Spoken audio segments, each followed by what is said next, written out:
Okay, चलिए शुरू करें। कैसे हैं आप सब? बढ़िया बढ़िया बढ़िया। एग्ज़ाम के टाइम पे तो सर क्या बताएं, अभी नहीं, एग्ज़ाम सर पर है और अभी ठीक है यार, आता है, सबको प्रेशर आता है, इट्स वेरी नॉर्मल। देखो, टेंशन प्रेशर उसको ही आता है बेसिकली जिसने पढ़ाई की है।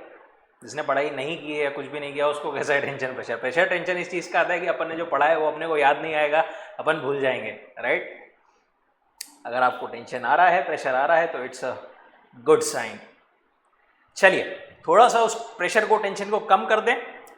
एक बार क्विकली हम आज क्या करने वाले हैं, सितंबर 24 आपके अटेम्प्ट के लिए लॉ की जो आपकी आरटीपी आई है, कॉर्पोरेट एंड अदर लॉस की, उसे हम आज क्विकली कवर करने वाले हैं। ओके, आप ये वीडियो देख सकते हैं आपका आरटीपी की रिवीजन करने के लिए या क्विकली एक बार कवर करने के लिए। ओके, चलिए शुरू करते हैं विदाउट वेस्टिंग एनी टाइम।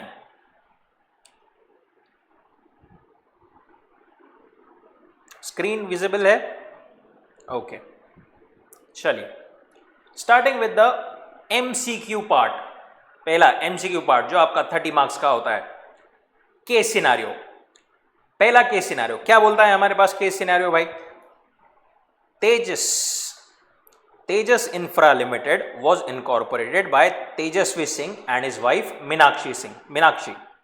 तेजस्वी लोगों द्वारा जो है एक तेजस इंफ्रा लिमिटेड ये इनकॉर्पोरेट की गई है with 7 other family members in the year 2001। Okay, हमारे पास में अभी तक क्या क्या डेटा है, हम डेटा जो है इसका मतलब इसका जो है ना एमसीक्यू का केस स्टडी का हम थोड़ा थोड़ा लिखते जाते हैं। तेजस्वी जी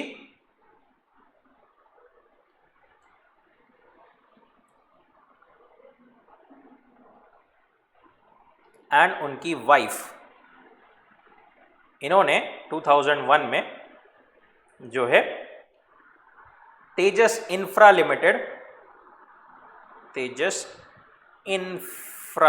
लिमिटेड इनकॉर्पोरेट किया है along with 7 other family members with an aim to undertake infrastructure projects relating to transportation in the country। ठीक है, company had successfully completed construction of roads and canals in Delhi, UP, Chandigarh and rose to become one of the prominent construction companies in India। ये सिर्फ हमारे लिए time waste करने के लिए line दी है, कोई हमें जरूरत है नहीं। Registered office of the company is situated in Connaught Place, New Delhi with a capital base of 100 crores। Capital base कितना है? 100 करोड़ का, divided into 10 crore equity shares of rupees 10 each। 100 crore capital base है, 10 रुपए का शेयर है, ठीक है, एंड 10 करोड़ शेयर्स है। The company has 8 directors of which 3 are independent. In 2019, company got new project from the state government to build 4 flyovers and underpass in different cities of Punjab। In order to increase the capital base, Tejas Infra Limited decided to issue 1 lakh preference shares of rupees 100 each to existing shareholder। अभी तक equity था, अब उन्होंने क्या decide किया? 1 lakh preference shares of equity था 1 lakh preference shares of 100 each। For this purpose, it was decided to increase the authorized capital by 5 crores divided into 5 lakh shares of rupees 100 each। ये कितना हो गया यहाँ पर? This comes to 1 crore। And उन्होंने क्या किया? ऑथोराइज कैपिटल रेस करने का डिसाइड किया, नक्की किया 5 करोड़ रुपए से, ठीक है। 5 CR से उन्होंने जो है उसमें 5 lakh shares of rupees 100 each। The project went off well and the turnover rose to the tune of 3600 crore। Turnover इनका कितना हो गया? 3600 crore। Then in the immediately preceding financial year 22-23, net worth company stood at 550। कुछ ध्यान में आ रहा है क्या किस डायरेक्शन में जा रहे हैं वो? 550 As they crossed threshold limit in the immediately preceding financial year, a board level committee headed by one of the independent directors, namely Paritosh, was constituted to allocate budget, review process and provide guidance on various corporate social responsibility and sustainability initiatives. ठीक है, यहां तक भी ठीक है. फिर it was decided to spend requisite amount towards skill development, vocational training, provision of safe drinking water, location, etc. Lokesh, one of the directors, is also a member of the CSR committee. He is in favor of Janta Andolan Manch, a political party. This party is quite prominent in undertaking social work. As per his advice, board is by a unanimous resolution resolved to contribute 5 lakh to the said political party, that is Janta Andolan Manch, and to treat such contribution as part of CSR. ठीक है, data हमने पूरा पढ़ लिया, information हमने सब gather कर ली. अब एमसीक्यू किन चीजों पर पूछे हैं? एमसीक्यू सबसे पहला, from the case scenario, it is evident that Tejas Infra Limited decided to issue 1 lakh preference shares of 100 each to existing shareholder. From the options given below, choose the one which indicates the maximum period which is permitted to the company for redemption of preference shares. सबसे पहली चीज, ये वाला question कौन से आपके chapter में से है?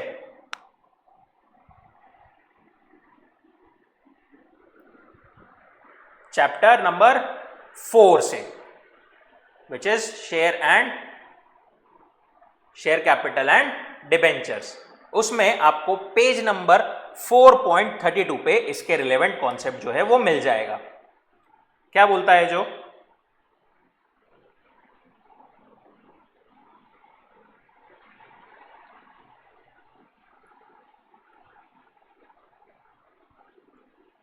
relating to redemption of preference shares for infrastructure projects specified in schedule 6 of this act. A company may issue preference shares for a period exceeding 20 years but not exceeding 30 years, subject to the redemption of at least 10% of such preference shares annually, beginning from 21st year onwards or earlier on proportionate basis at the option of preferential share holders.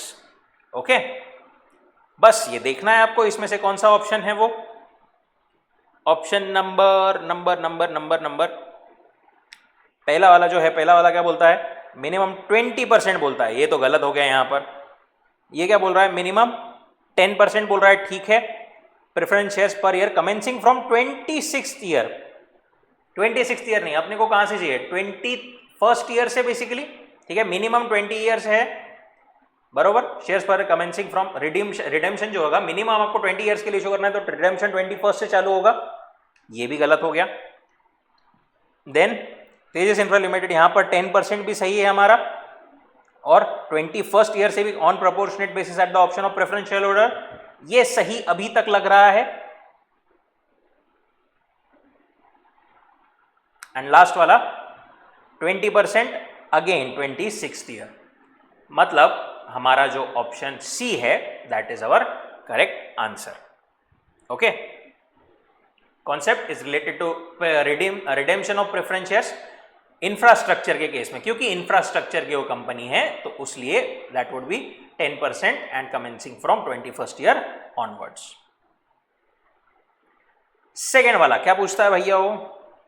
The case scenario states turnover rose to 3,600 and net worth stood at 550 crore in the immediately preceding financial year, which required formation of CSR committee. What is the third criterion which is, if crossed, shall also require that the CSR committee be formed? Choose the correct option from those stated below. 3 criteria कौन से थे? एक तो net worth का था, एक turnover का था, तीसरा क्राइटेरिया कौन सा था? हमारे प्रॉफिट का. राइट, हमारे प्रॉफिट का. उसका अमाउंट कितना था? 5 crore.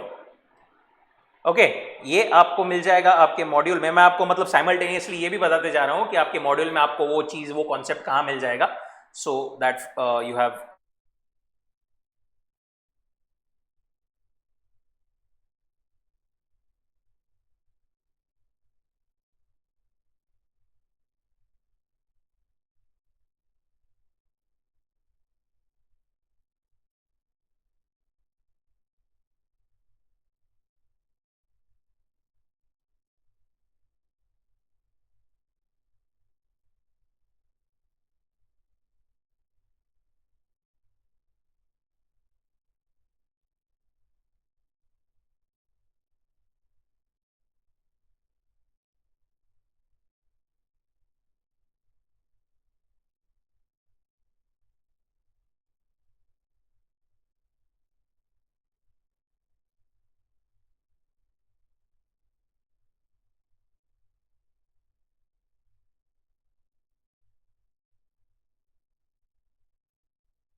Okay.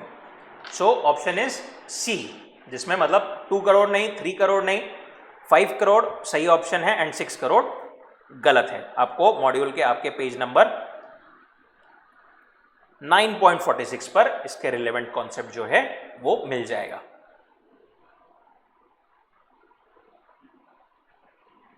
Okay, second was relating to third criteria आपका कौन सा है for CSR committee, which is a profit वाला। नाउ नेक्स्ट थर्ड वाला, according to the legal provisions it is mandatory to redeem preference shares at a stipulated time. बरोबर, mandatory है। Keeping in view the above case scenario which source is required, source के बारे में पूछ रहा है वो, which source is required to be used by Tejas infra limited for the redemption of outstanding preference shares. Okay, source के बारे में हम बात कर रहे हैं। This would be again our part of chapter number 4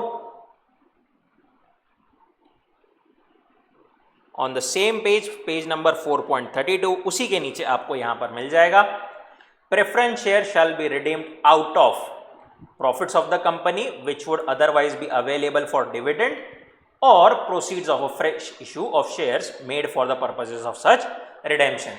आप जो आपके प्रेफरेंस शेयर्स है उसका रिडेम्पशन या तो प्रॉफिट से कर सकते हो which are otherwise would be available for dividend, या फिर proceeds from a fresh issue, जो एक फ्रेश इशू के अगर आपके कुछ प्रोसीड्स है तो उससे भी जो है आप रिडेम्पशन प्रेफरेंस शेयर्स का कर सकते हो,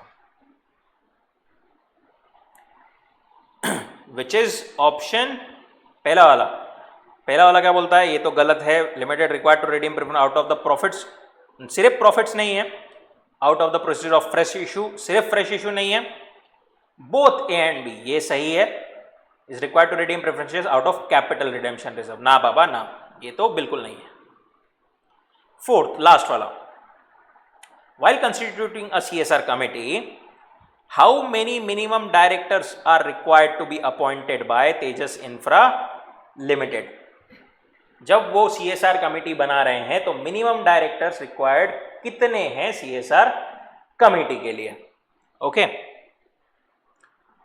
इसको अपन जाएंगे accounts and companies, accounts of companies sorry, and उसमें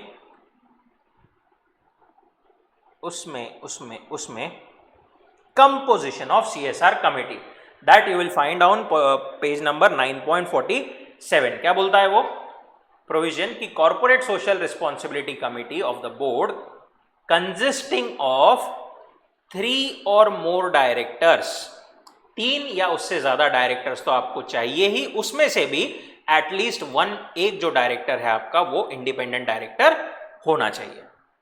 okay, which is option, firm shall have minimum 2 directors, नहीं। Limited shall have minimum 3 directors of which at least 1 director shall be an independent director, बिल्कुल सही। CSR committee shall have minimum 4 directors, nahi, and shall have minimum 4 directors, again wrong. Correct option is option B.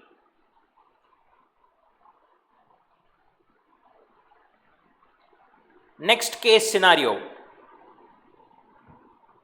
Greenfield LLP and Blueware LLP के related were two thriving business operating in the renewable energy sector. ठीक है. Greenfield LLP specialized in solar panels manufacturing, while Blueware LLP was known for its innovations in wind turbine technology. ये भी ठीक है. Blue wave का एक अलग specialisation था एंड ग्रीनफील्ड का एक अपना अलग स्पेशलाइजेशन था. Both companies saw strategic opportunity to join forces and create a more comprehensive renewable energy solution provider. ठीक है, दोनों ने डिसाइड किया कि दोनों मिलके एक अलायंस बनाते हैं एंड उसमें मोर कॉम्प्रिहेंसिव सॉल्यूशन वो जो है प्रोवाइड कर सकते हैं. They decided to merge into a single entity to be named EcoFuture LLP. दोनों LLP मिलके डिसाइड किया कि EcoFuture नाम से एक LLP अपन भैया अभी बनाते हैं.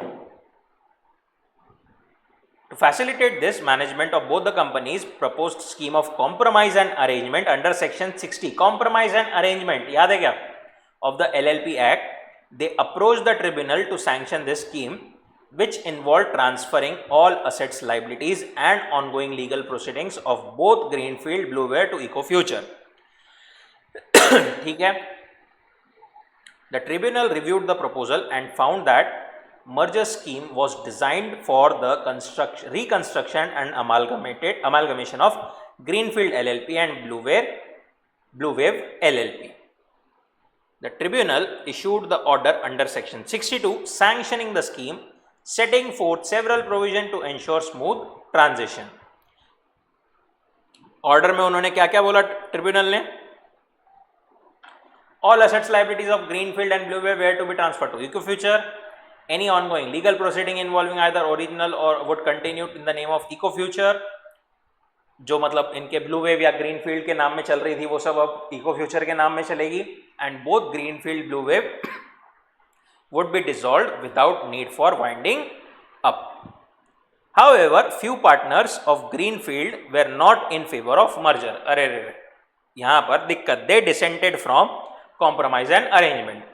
The tribunal provided specific direction to ensure that interests were adequately addressed. After the order was made, both LLPs had to file certified copy of tribunal's order with the registrar within 30 days for registration. Unfortunately, due to some administrative delays, this filing was not completed. गलती कर दी यहाँ पर उन्होंने. 30 दिन में जो करना था वो नहीं की within stipulated time, leading to penalties for both EcoFuture and its designated partners. ठीक है, सब लोग हंसी खुशी रहने लगे. ऐसा केस हुआ इनका. ठीक है, अभी पूछ क्या रहे हैं वो? What was the main purpose of the scheme proposed between Greenfield and Blue Wave LLP? अरे ये तो सीधा सीधा ही है ना हमारे पास. पर्पस क्या था उनका?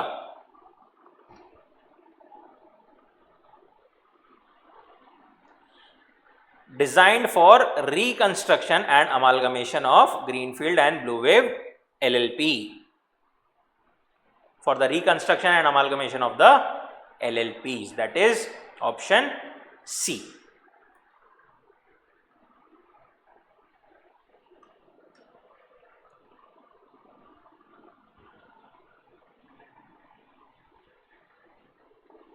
Next, what authority does the tribunal have when it sanctions a compromise or arrangement under section 60?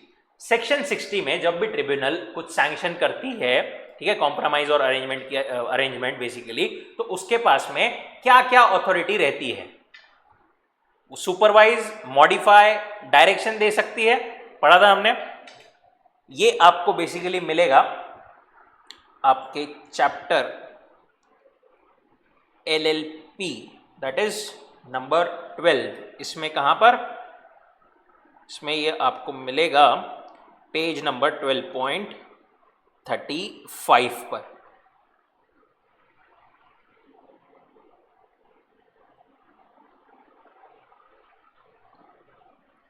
where a tribunal makes an order under section 60 sanctioning a compromise arrangement in respect of limited liability partnership, it shall have power to supervise the carrying out of compromise or arrangement, may at any time making such order, may at the time of making such order or at any time thereafter give such direction in this regard to any matter or make such modifications in the compromise or arrangement as it may consider necessary for proper working of the compromise or arrangement. मतलब एक तो supervise कर सकती है, दूसरा सच directions दे सकती है, modification दे सकती है जो उसको नेसेसरी लगते हैं. Supervise, modify and give directions for the arrangement. It can only supervise, गलत है. नो ऑथोरिटी, ना बाबा ना, उसके पास तो सब ऑथोरिटी है. सी वाला सही है. It can dissolve LLPs directly without condition, ना ना ना. Option C is the correct one. Then next, what penalties apply if an LLP fails to comply with the 30 days filing requirement? अगर 30 days की जो उनकी रिक्वायरमेंट है filing की, वो जो उन्होंने फेल कर दी है, तो पेनल्टी क्या लगेगी इसकी? पेनल्टी क्या लगेगी इसकी? क्या थी पेनल्टी? पेज नंबर 12.37 पर यहां पर आपको मिलेगा. क्या है वो?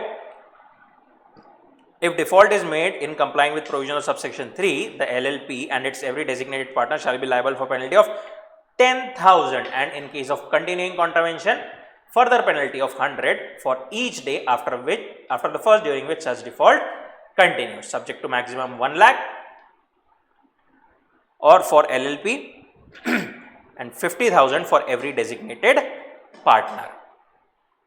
देखते हैं हमारे पास में ऑप्शंस क्या है. इमीडिएट डिसोल्यूशन ऑफ एलएलपी, ऐसा तो कुछ दिया हुआ नहीं है.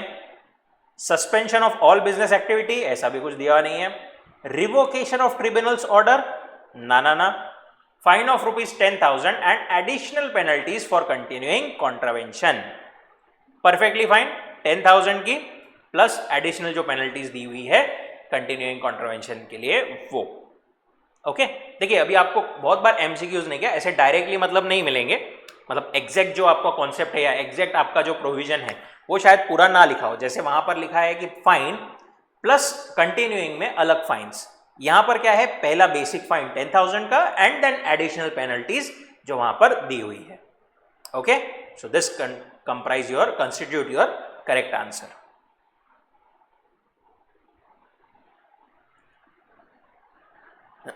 चलिए, केस वाले एमसीक्यूज हुए खत्म. Now independent MCQs.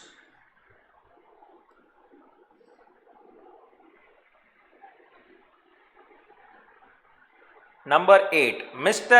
X had resided in India for less than 182 days during the financial year 22-23. ठीक है. He arrived in India on April 1, 2023. Okay. To conduct business and intends to leave business on 30th April 2024. आए कब? 1 अप्रैल 23 को.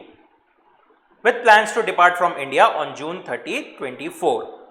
What is Mr. X residential status for the financial year 23-24 under FEMA 1999? How many days did Mr. X stay in India during the financial year 23-24? कितने दिन रहे भैया वो?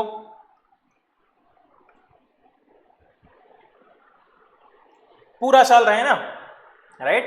पूरे 365 दिन. कब आए थे वो? 1 April 2023 and plans to leave on 30 June 2024. मतलब 1 अप्रैल से लेके 31 मार्च तक जो है 24 तक, तब तक वो थे ही. 1 अप्रैल को आए थे, पूरे साल रहे एंड पूरा साल कंप्लीट होने के बाद में अगले साल में जून में, मार्च के बाद में अप्रैल में और रहे और जून भी रहे एंड उसके एंड में जाना था. मतलब he stayed for 365 days. The status would be resident. ठीक है. Option B is your correct answer. Number 9.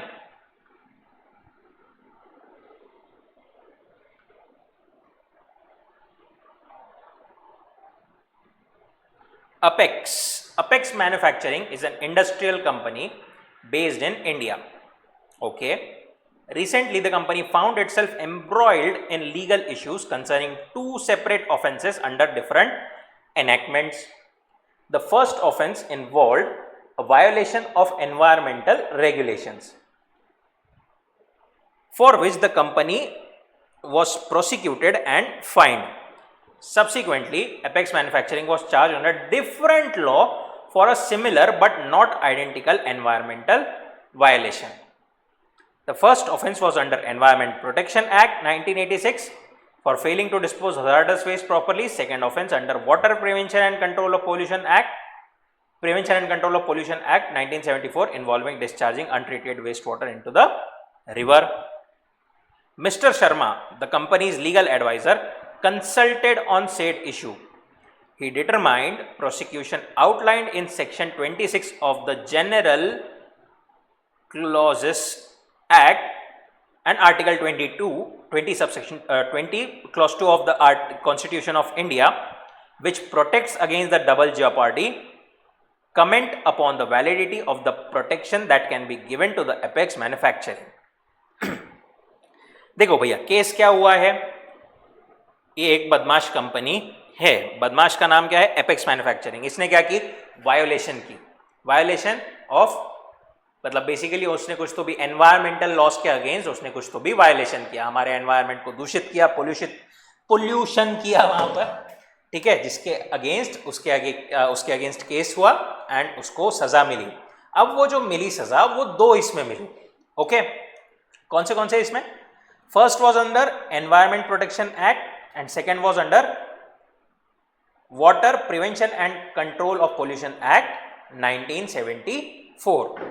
एक और चीज, दोनों भी जो ऑफेंसेस थे ना वो सिमिलर थे बट नॉट आइडेंटिकल थे, ठीक है, they were similar but not identical.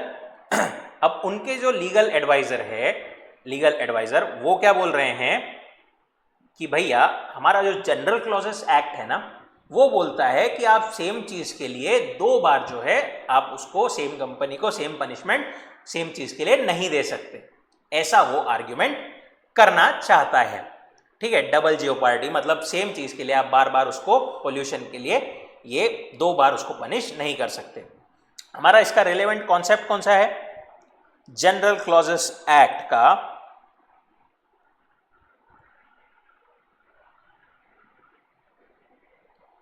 Page number 1.33 पर आपको ये मिलेगा, provisions as to offence punishable under 2 or more enactments. Where an act or omission constitutes an offense under 2 or more enactments, then the offender shall be liable to be prosecuted and punished under either of any of those enactments, but shall not be punishable twice for the same offense. जब भी कोई act या omission एक offence होता है, दो या उससे ज्यादा एनैक्टमेंट्स में, दो या अलग अलग इसमें लॉ में अगर आपकी वो जो है वो पनिशमेंट के लिए लायबल है, तो आपको जो है कोई भी उनमें से कोई भी एक में ही आपको जो है ट्राई करके आपको पनिशमेंट दी जा सकती है। बट एक ही चीज के लिए, एक ही गलती के लिए अलग अलग बहुत सारे लॉज में आपको पनिशमेंट दी नहीं जा सकती है, that is but shall not be punished twice for the same offence. Okay, यही जो अपना यही आर्ग्यूमेंट उसके लीगल एडवाइजर दे रहे हैं। पर यहां पर क्रक्स इस बात का है कि भैया उन्होंने जो ऑफेंस किया है ना वो सेम नहीं है, सिमिलर है बट सेम नहीं है, सेम भी नहीं है, अलग अलग एनैक्टमेंट्स में है और वो ऑफेंस का नेचर भी अलग अलग है। तो इसीलिए उनका जो लीगल काउंसिल का जो उसका ये ओपिनियन है वो गलत है, उसको दो अलग अलग इसमें ट्राई किया जा सकता है एंड पनिश भी किया जाएगा। पहला वाला उसका जो मतलब comment upon the validity of protection that can be given, जो प्रोटेक्शन के लिए बोल रहा है काउंसिल वो सही है क्या? Yes valid both involve environmental violation, नहीं गलत है। B not valid because the specific actions and legal provisions violated are different. Perfect. Valid because both result in environmental harm, ना। It's valid though where prosecuted under different acts but nature of acts is similar. नहीं, not valid because the specific actions and legal provisions violated are different. वहां पर जो specific actions जो है उसके वो अलग अलग है, लीगल प्रोविजंस भी अलग अलग है, वायलेशन भी अलग अलग है, तो उसको अलग अलग दोनों इसमें पनिशमेंट जो है मिलेगी. लीगल काउंसिल का लीगल एडवाइजर का view is not correct, not valid. Last MCQ. Regal Textiles, a well-established fabric manufacturing company, has been operating under the Textile Regulation Act of 1980 for several decades. Over the years, various provisions of this act have been subject to interpretation by both the company and the industry at large. One such provision pertains to the definition of sustainable practices, which has been a point of contention. Sustainable practices to include the use of organic material and recycling waste products. This interpretation has been widely accepted and acted upon without any legal challenges. Recently, a new regulatory body has argued that sustainable practices should be strictly defined to include only carbon neutral process, excluding use of non-organic recycled material. This has created confusion and potential compliance issues for Regal Textiles, which has long adhered to the established understanding of the term. He prepares to argue that the long-standing interpretation should be upheld. What principle will Mr. Kumar likely rely on to argue against the new interpretation proposed by the regulatory body? Okay, question क्या पूछा है समझा क्या? एक कुछ तो भी regulation था, उसमें एक पार्ट था सस्टेनेबल प्रैक्टिसेस. इसका मीनिंग नहीं क्या, एक लॉन्ग टाइम से एक जनरल यूजेज में चल रहा था. ओके, अब एक नई बॉडी बनी है एंड वो बोल रही है इसका मीनिंग कुछ और है. ठीक है, अब इसके अगेंस्ट जो है मिस्टर कुमार एक अपना आर्ग्यूमेंट पेश करने जा रहे हैं. ठीक है, अब वो मिस्टर कुमार जो आर्ग्यूमेंट पेश करने जा रहे हैं वो आर्ग्यूमेंट किस बेसिस पर, किस रूल के मद्देनजर वो पेश करने वाले हैं. ओके, किस रूल को बेसिस लेके वो बोलने वाले हैं कि भाई जो यूज चल रहा था वही यूज अभी चलना चाहिए. ठीक है, पहली चीज चैप्टर ध्यान में आता है इस पे से इंटरप्रिटेशन की बात कर रहे हैं वो कुछ चीजों का. ठीक है, रूल्स हमने पढ़े थे इंटरप्रिटेशन में. चैप्टर हो गया आपका इंटरप्रिटेशन ऑफ स्टैच्यूज.